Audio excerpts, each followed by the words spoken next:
Hello guys, I'm Super Ron. Welcome back to the channel, and we're back at Auto Shack and we are back on the Caddy project.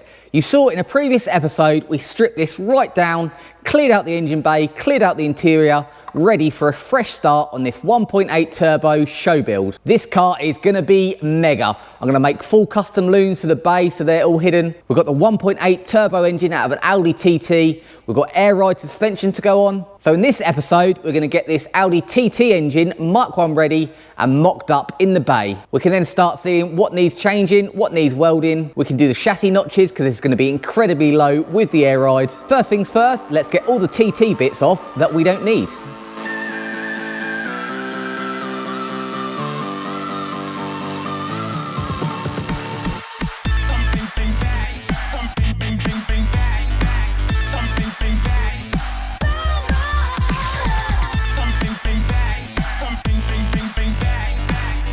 So this is literally a subframe dropout of a TT. Everything here is still connected. A lot of the things we're not going to need. We've got aircon, we've got hydraulic power steering, we've got secondary air injection, all of that can go. It's nice that it's all been unplugged properly. When I was redoing the other Caddy, these were the plugs I was talking about that were all cut off and just left in the bulkhead. This is what it should look like, and that's where it connects to the loom. So these have got all the wires that we need to connect to the throttle pedal. We've got all ones in here for our rev counter, for our OBD, for our ignition lives. So we've got all them where we need them. This has got the TT gearbox, which we can't use, and it is a quattro, so it's got the prop shaft out the back. So all of this will be going. All the loom I'm going to be chopping up, tidying up, and all that's going to be hidden. We're not sure whether we're going to keep the lefty intake yet, or whether we're going to change to like a BAM right. We'll see what works in the bay. This is the ARY engine code. So it's got a bit of a weird boost pipe that comes down and then it will come along here. If we can keep that, that'll make a super clean build, but I don't know whether it's going to clear the Mark 1 down here. So we'll get this stripped down and then we'll just had the delivery of our EPYTEC mount kit. So this is a full bolt-in mount kit to put a 18T into a Mark 1. We've got the bushes to go in them, so they'll get pressed in. Got all the bolts as well, and a new snub, and a new rear mount. So we've got everything we need to bolt it in. As we can't use the TT gearbox, we have got an O2J gearbox here. So this is like out of a Mark 3 probably. It's got a Mark 2 or a Mark 3 mount on it, but it has got hydraulic clutch, cable shift, and these are the ones we want because it can also run a speedo drive. So we'll be getting rid of the rear mount, and we've got the EPYTEC conversion that will bolt onto there. We can bolt this up to the engine, and for a mock-up we can drop it straight in. So up on the bench you can just about see there O2J, so that's the one we want. So we can mock all this, so this plus this with these will drop straight into a Mark 1. So let's get stripping down all this extra baggage that we don't need. So I started up the cam belt end, got the tensioner released and the aux belt off because that's far too long for what we need. Started releasing clips, got the Audi TT mount off because that is massive and not going to fit in a Mark 1 bay. Then I could release the tensioner more, get the cam belt cover off, release these pipes, a few more clips, all the solenoids for the emission related stuff that we're not going to be using anymore in the Mark 1, so all that can come off. All the brackets unbolt, all the pipes go out, and I could start releasing the loom, get the ECU loom off and out the way, starting on the charging and starting loom, getting all the power lines out the way, and I could get the starter motor off the front, that all on bolts, and then the gearbox mount, get that off and out the way. Back to this side, and we can release the air conditioning compressor, a few bolts at the front, you can just get past the pulley, and that pops off. Then I could get the tensioner off, get that out the way, and then the alternator bolts come off as well. A little bit stiff getting that off. And then we've got this massive mount that holds the power steering pump. That all comes off as one. And I could get the rest of the power steering lines off because we're not going to use any hydraulics with that. And we are left with a much more suitable sized engine to fit in a Mark 1. A lot of the bulk on the front was all emission stuff, so we're not going to be needing any of that. Got all the loom out the way, I'm going to be thinning that down and redirecting that. All the pipe work is all in here and looking good. We did have this pipe which actually has broken off, it's just perished and got old and hard, so we'll be replacing that. That's just a breather from the PCV valve up to the rocket cover. We'll get a new one of them. But overall, everything looks nice and complete. You can see it's been sitting for a while from all the corrosion on the alley parts. But it's got the full cam belt kit here, but we will be changing that. And here is our box of bits we won't be needing anymore. We've got this massive mount that holds the power steering pump and also holds the alternator, so we will need to use this. But what we'll do is we'll cut the bottom half off, because all we need is the mounting points for the alternator, so that'll trim that down. We've got lots of other bits that you don't normally see on these engines in conversions. We've got all the solenoids for the evap system and the carbon canister and the big black pipes for the secondary air injection. Won't be needing that. There was a solenoid on there as well for all the secondary air injection. So next we'll get it timed up, because we've got to turn it round. We just want to check that it is all okay, because obviously we haven't seen this engine running, so make sure nothing's tight. But we'll get it to top dead centre. Spot on. There is the cam belt marks, and the same on the crank. And then we need to take the belt off, because we need a mount to go here, so we can't use the TT system. We've got this flat mount that's going to go directly onto the block. Here is the massive TT mount, which we obviously can't use, and it's a top mount as well, but it does use the same bolt holes. It just bolts flat on the block where the automatic tensioner is, so we need to use a Mark II manual tensioner. So we need to squeeze the mounts in, get the rubber bushes pressed in, like so. And then to bolt them on, the kit does come with a full bolt bag, but it doesn't come with the bolts to bolt this to the block. But luckily, the bracket for the secondary air injection pump comes with the 3 bolts. They're the right size and length to be used to bolt this to the block. So we'll get that on now.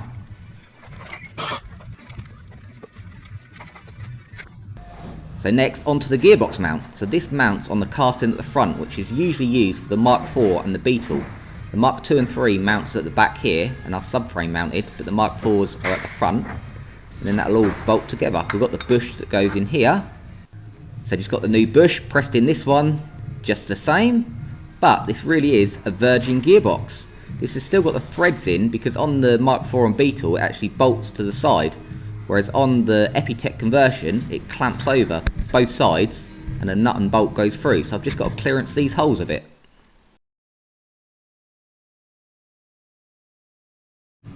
And it's on, all bolted on in its place. So now we've just got the rear mount to go. We've got to unbolt this Mark II, Mark III mount and put this conversion mount on, and that goes to the Mark I rear mount.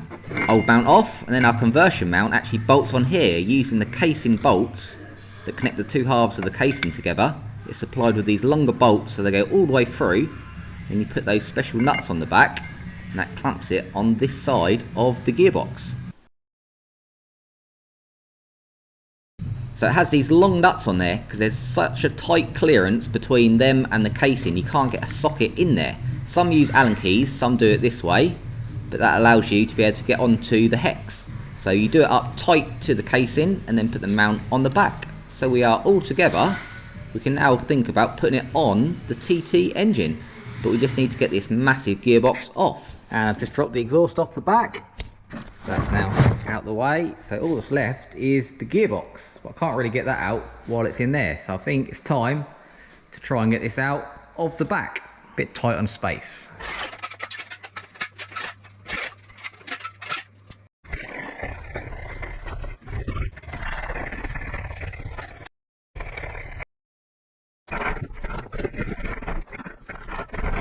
Right, let's get this gearbox off. So we have got the Quattro 4-wheel drive system still on it. Hopefully I can sneak all that out as one, because all of this, this and this is all connected to the gearbox, but hopefully I can slide that out.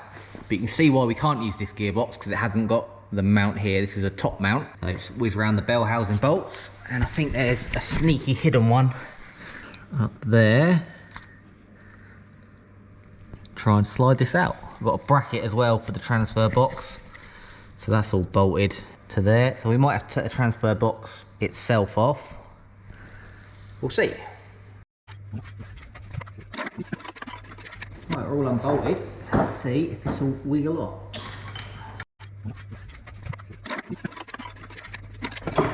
Here it comes.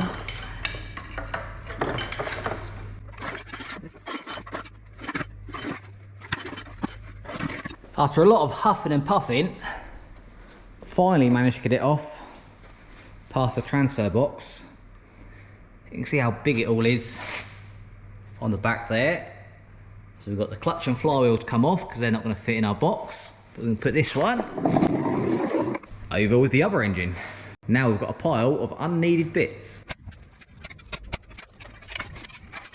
Well, that's certainly seen better days. That has wore out. But that's all going anyway, not to worry. And off. So for mock-ups, we're not going to put the new clutch and flywheel on yet. We'll just get that O2J plonked on.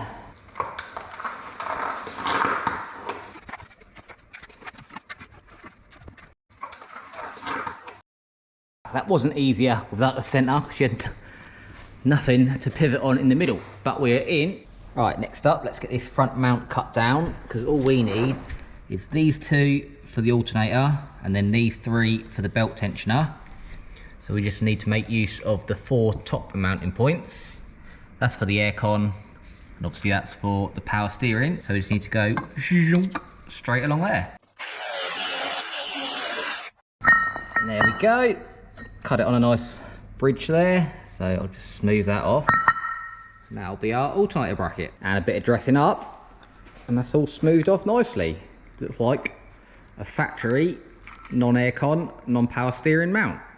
So now we'll get that bolted back on to there, because we want to make sure everything's bolted on for when we do our mock-up. Mount on, all looking good at the bottom. Let's get the alternator on. This one is very noisy, so we'll get a new one, but for mock-up again, and that'll be fine.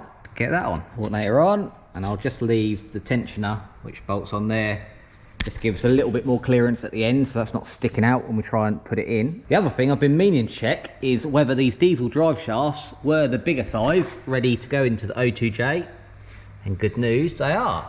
So we can use the shafts that are on the car. So that's another bit we don't have to source. You can see the size difference on the gearbox. Definitely quite apparent,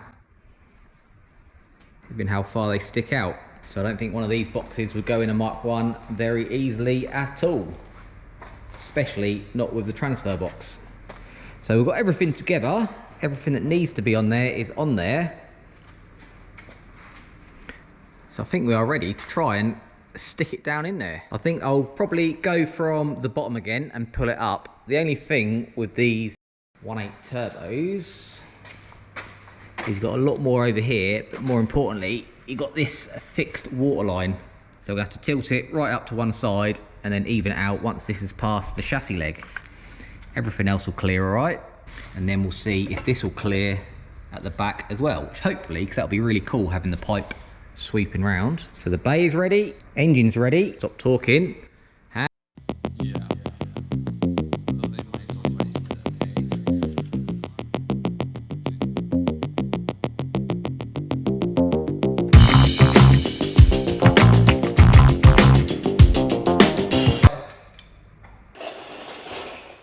And we are in 20 valve turbo converted. It's all sitting on there, all on its own mounts. Sits in there perfectly. Everything fits really nice, even with the lefty inlet. Just looking around where everything's going to go. It's got our top radiator hose there, which is in a nice location. Bottom radiator hose is there. Everything down this side, got loads of clearance with all the pulleys. Down the back is all good. We've got that boost pipe going down, and it does in fact clear everything as it's going, so that's going to be super cool.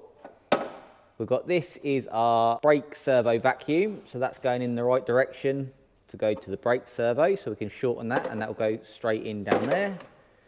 We've got our heater matrix at the back. They can be made to work. Our inlet coming over the top, so the MAF and the air filter will go there. We've got room here for our header tank.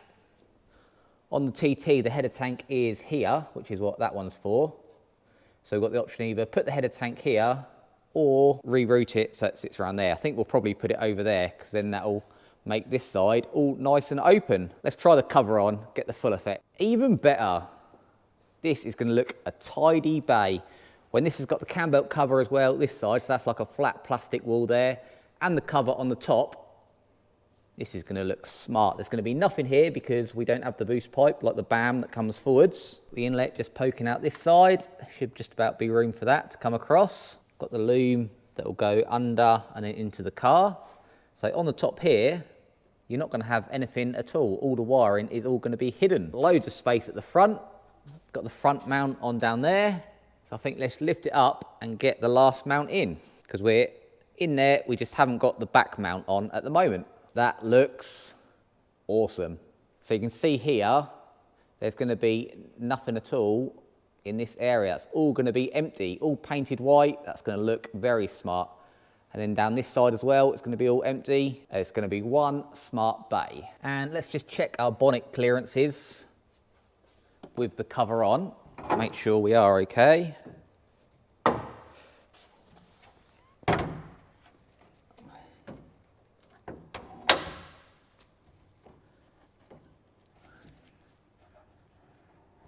Oh yeah, we've got a nice lot of room at the top there, and the inlet looks to clear as well. Let's see if you can see what I can see.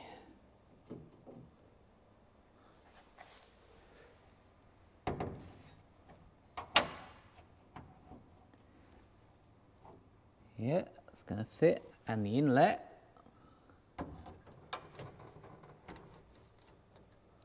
also clears nicely. Right, let's look at this rear mount.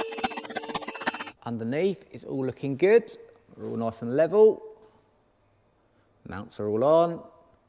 But when we come to the rear mount, we've got a little bit of an issue. This should sit flat up there. So what is going on here? These studs should be going through them bolt holes. So you can see they're lined up nice, but we are way too low. What's going on here? So it seems like quite a few people, after a little Google, have had this problem as well, of the rear mount not fitting. I've just looked up there and there's a part number of 544, which is the correct one for this. But I don't know. Let's see if there's a solution. So I've just spoke to Lee, and on a previous conversion, he had to not use 3 holes that take up all of these 3, but use this one, and then there's one at the top, and just use the 2, which rotates that round one, and then you don't use this middle one. So I'll back these back out, move one to this one to that one, and that will rotate us round from here up to here. So let's try that.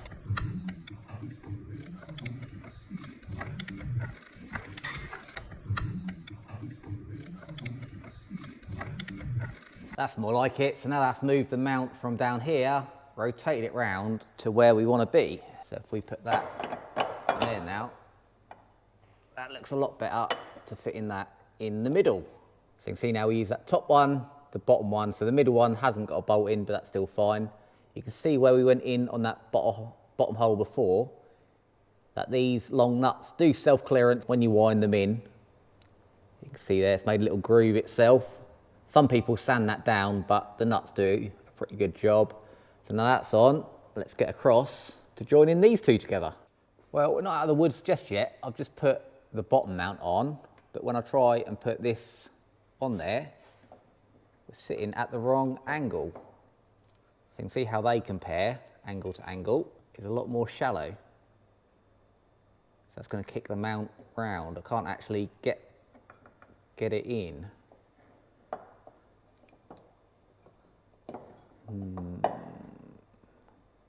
Maybe this mount needs to be off something else, so that goes further forwards. I'll just try flipping this mount round because these are offset, the holes. You can see the top ones are there, the bottom ones are there. So if we flip this mount, that'll move this further forwards, and that might work. Let's try that. Mount flipped around, but we're still at too great an angle. See if that's lined up with the floor.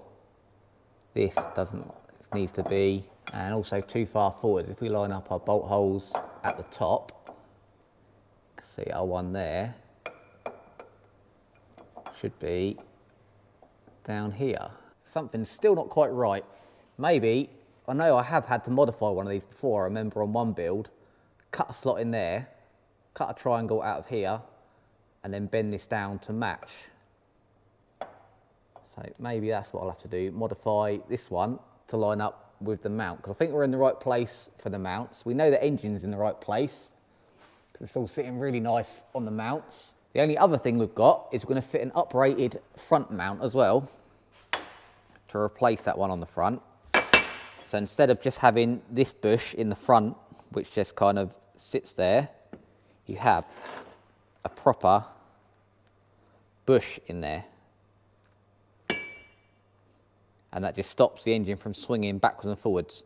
So I think I might fit this one on, just to make sure we are in the right place, and then go about modifying the rear. So this is the usual setup at the front. This bottom bit bolts to the front cross member, that sits in there, and that just stops it moving around. The uprated mount is a full bush in there, and that bolts to the front panel, so this just holds it a lot more secure and stops it rocking. So I've got that in there, so let's get this bolted up to the front and see where our engine sits with this. A big upgrade over that. And that's the uprated mount all in the front. Looks much beefier. Didn't go without its problems. As you can see, we're bolted in this side, but this side, the hole doesn't line up. Now the engine is moved all the way over that way as far as it can go, because these do have slotted mounts. So you can see there, the bolt is all the way over to the left, and the same with that one as well, all the way over to the left. But this mount doesn't line up, so I'll just have to slot that a little bit. Little more adjustability there. And back on with 2 bolts. So now the engine is in there tight, but that hasn't solved our problem at the back. As you can see here, the angles are completely different. We've got this one slanting down here, but this one is a lot further down. So our rubber bush has got to go in here. So what I think I might do is just put a little slot at the back so I can bend this round to match this angle, because if I cut a V in here and move this one down, this just is going to be pointing straight into this mount here, so we won't get the rubber bush in. So I think I'm going to have to put just a little slot in there just so I can bend that back and line it up with the angle of this one. So I know I did say it's going to be really nice to start from scratch and not have to redo someone else's work, but usually when the conversions come in, at least the engine is in the bay and the mounts are already done. These are putting up quite a bit more fight than I was expecting, but the top 2 and the front one are all factory and bolted straight on. All we've got to do is a little mod to the rear one, and this will be sitting in here nicely. With the rubber mount bolted to the EPYTEC mount, you can see the angle difference between the two. So if we just scoop that rubber mount round, that should line up and do the job. So a little choppy chop. I just had a bit of a closer look at the mount before I started. You can see it's actually cracked on the mount. You can see it's been welded, ground off and cracked. Maybe this was a Friday afternoon job and it's not quite in the right place. Well, I don't feel so bad about giving it a chop now, because that's a bit rough on that corner. And now we can bend this round to whatever angle we want and then just weld it back up.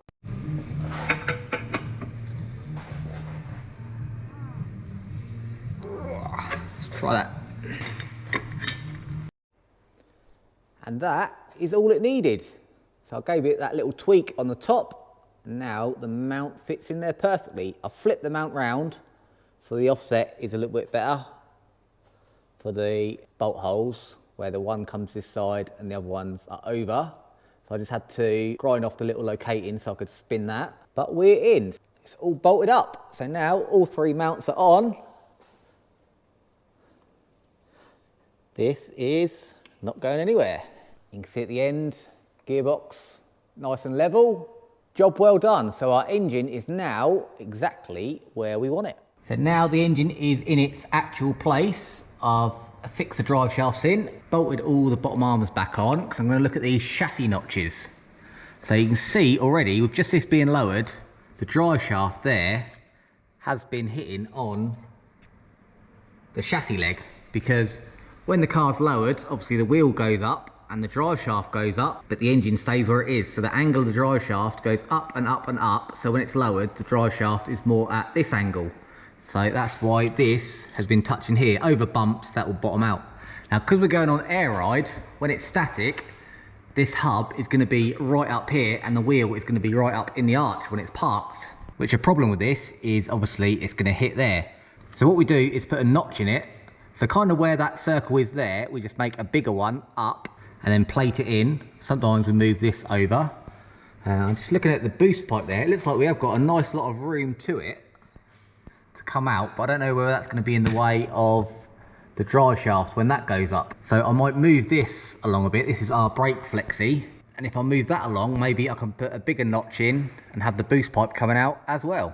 So I think that's probably going to end today's progress there. I've had a really good day. We've got the engine in on its own mounts, a few little mods just to make them fit perfect, but I'm really happy with the engine position. Getting the engine in the bay is a really big step, because then I could do all the drive shaft notches in the chassis legs. We could start eyeing up all the water pipes, the vacuum pipes. Got an idea where all the water pipes are going to run. Had some thoughts about the boost pipe going down the bottom. Really, we need the intercooler and the radiator before we can finalise boost pipes and the front water pipes. This is going to be one tidy build, along with all the factory features out of the TT with the nice plastic covers. When people run these without the top covers, it looks a little bit Terminator. They weren't designed to be seen, so everything's very messy under there.